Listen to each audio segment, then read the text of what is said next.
दोस्तों नमस्कार, आप देख रहे हैं बिंदास हरियाणा न्यूज। आज शक संवत 1947 विक्रम संवत 2082 है। आज भाद्रपद कृष्ण पक्ष की द्वितीया तिथि और दिन सोमवार है। वहीं अंग्रेजी तारीख 11 अगस्त सन 2025 है।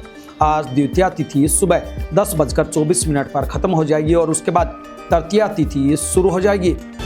आगे बढ़ने से पहले आइए एक नजर डालते हैं आज की बड़ी सुर्खियों पर। पिता ने बेटे को गोली मारकर किया सुसाइड। गुरुग्राम में पकड़ा 12वीं पास फर्जी आईएएस अधिकारी। हरियाणा के मंत्री की ससुराल में 10 स्पीड ब्रेकर बने परेशानी का सबब।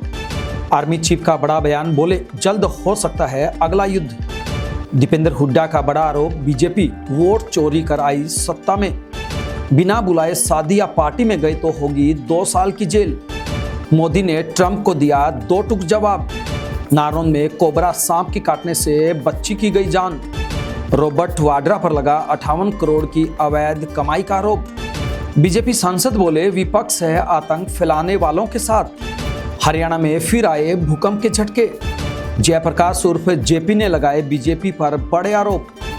किसानों की हुई महापंचायत, जमकर दहाड़े जगजीत सिंह डलेवाल।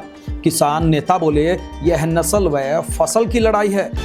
रणजीत चौटाला बोले बागड़ी बेल्ट ने मेरा लाड नहीं समझा, अब कह रहे हैं कि गलत निर्णय हो गया।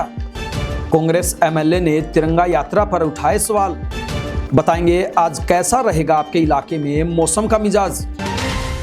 मैं हूं आपका अपना दोस्त अजय लोहान नारनौंदिया और अब खबरें विस्तार से। हरियाणा के फतेहाबाद में एक पिता ने अपने छोटे बेटे को पीठ पर गोली मार दी। इसके बाद खुद के माथे पर भी गोली मारकर सुसाइड कर लिया। घटना काजलहेड़ी गांव की है। आरोपी पत्नी को ढूंढते हुए वहां पहुंचा था। उसने हिसार से लौटे बेटे से पूछा कि मां कहां है। बेटे ने बताया कि मां मायके गई है, तो उसने लाइसेंसी रिवाल्वर निकालकर गोली मार दी। सूचना पाकर पुलिस मौके पर पहुंची। घायल युवक को अग्रवा मेडिकल कॉलेज में भर्ती करवाया गया। पुलिस ने व्यक्ति का शव कब्जे में लेकर पोस्टमार्टम के लिए सिविल अस्पताल में भिजवा दिया है। अभी पुलिस विवाद का कारण पता लगाने में जुटी हुई है। प्राथमिक जांच में यही सामने आया है कि पति पत्नी का लंबे समय से विवाद चल रहा था। गुरुग्राम में पुलिस ने एक फर्जी आईएएस अधिकारी को पकड़ा है। आरोपी युवक खुद को गृह मंत्रालय का अधिकारी बताकर लोगों से नौकरी लगवाने और ट्रांसफर करवाने के बदले पैसे ऐंठता था। युवक के पास से पुलिस ने गाड़ी भी बरामद की है। उस पर नीली बत्ती लगी हुई है, साथ ही गवर्नमेंट ऑफ इंडिया भी लिखा हुआ है। आरोपी की पहचान उत्तर प्रदेश के प्रतापगढ़ जिले के रघुईपुर गांव निवासी जयप्रकाश पाठक 31 वर्षीय के रूप में हुई है।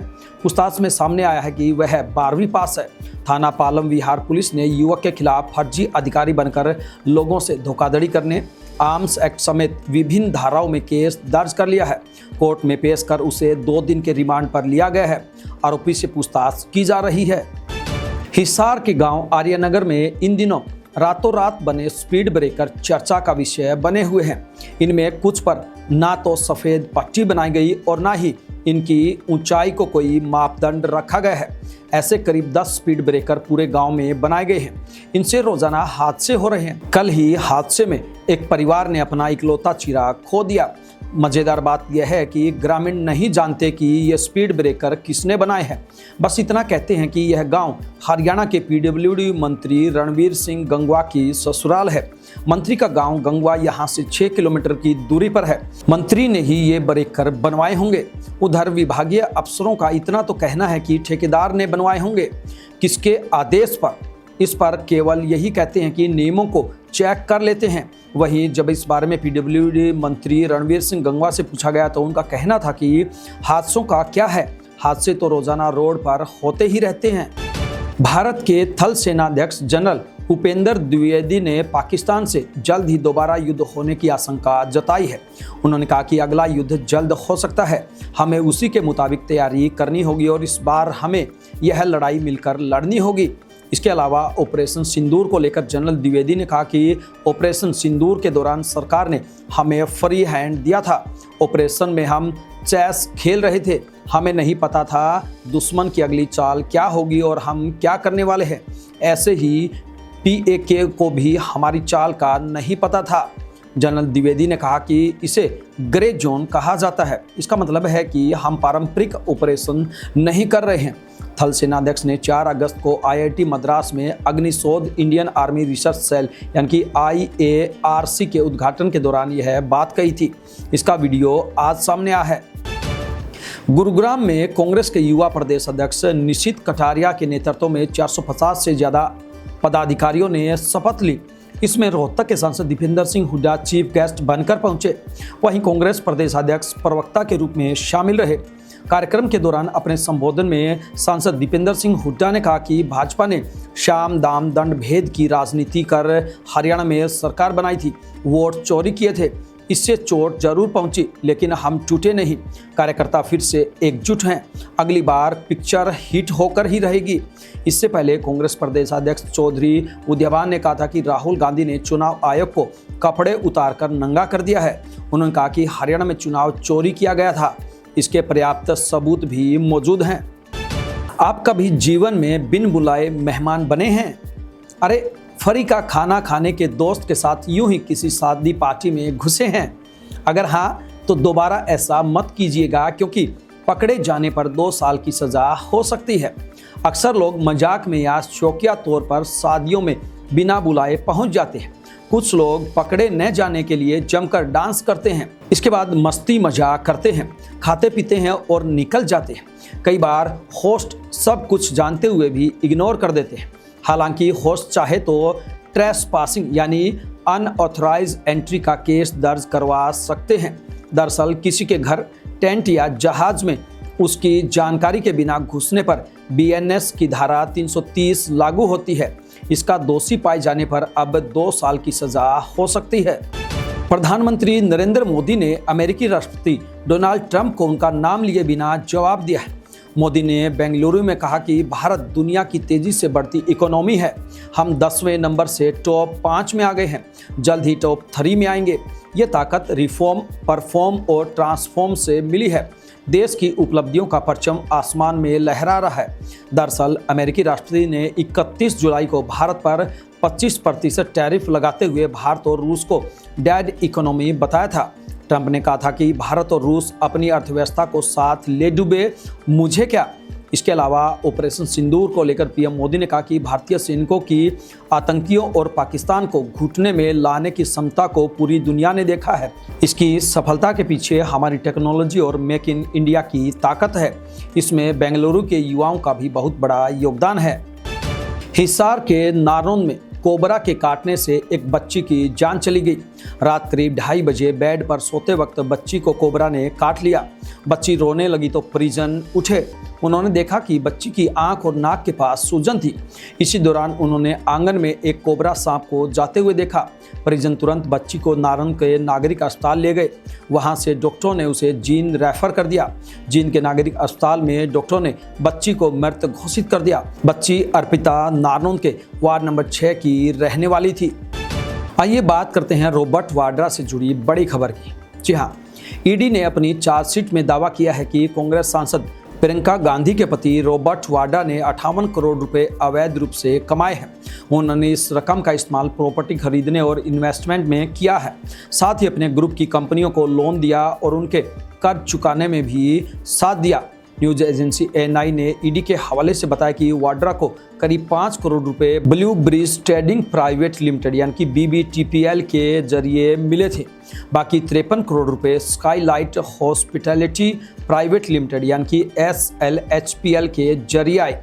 एजेंसी के मुताबिक यह सारा पैसा अपराध से जुड़ी गतिविधियों से कमाया गया था और इसे बाद में अलग अलग इन्वेस्टमेंट और प्रॉपर्टी खरीदने में लगाया गया।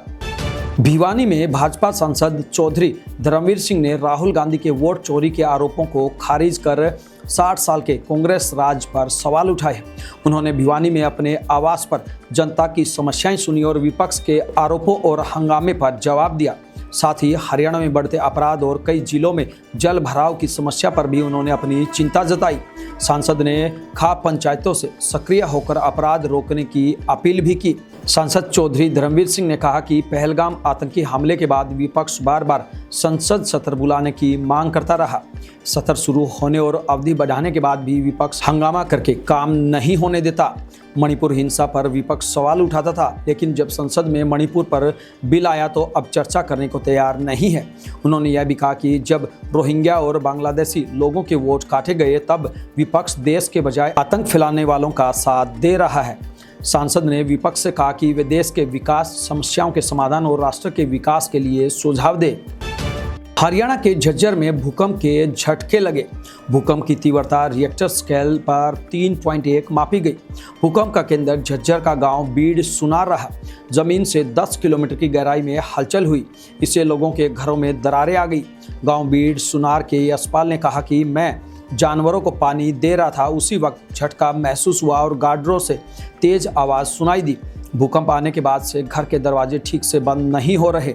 घर के गार्डर में 1 अंगुली का गैप आ गया है।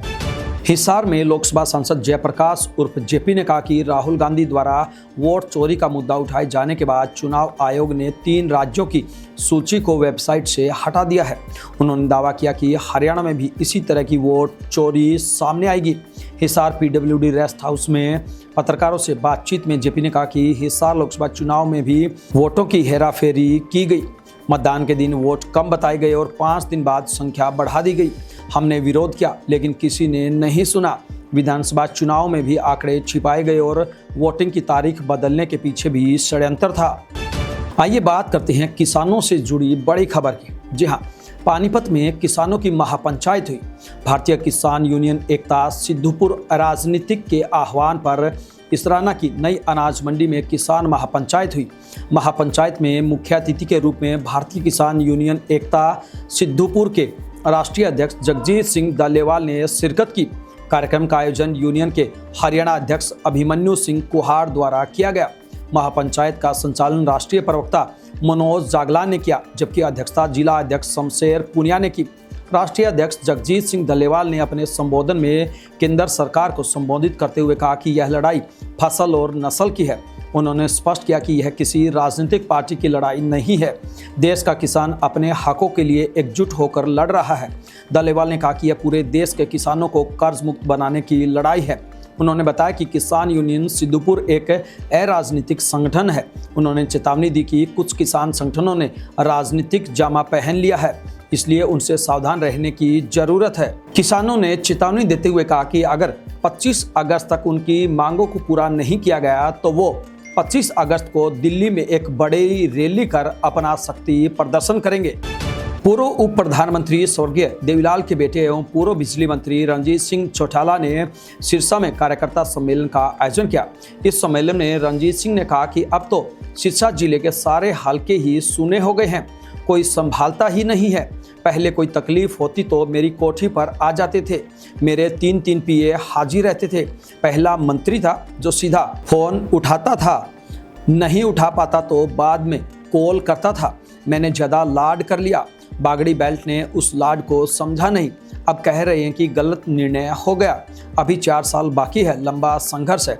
उनका कि 4 साल का समय बाकी है, हमें अपने को मजबूत करना चाहिए, जीवन में कभी न रुकना मेरे पिता चौधरी देवीलाल ने सिखाया है।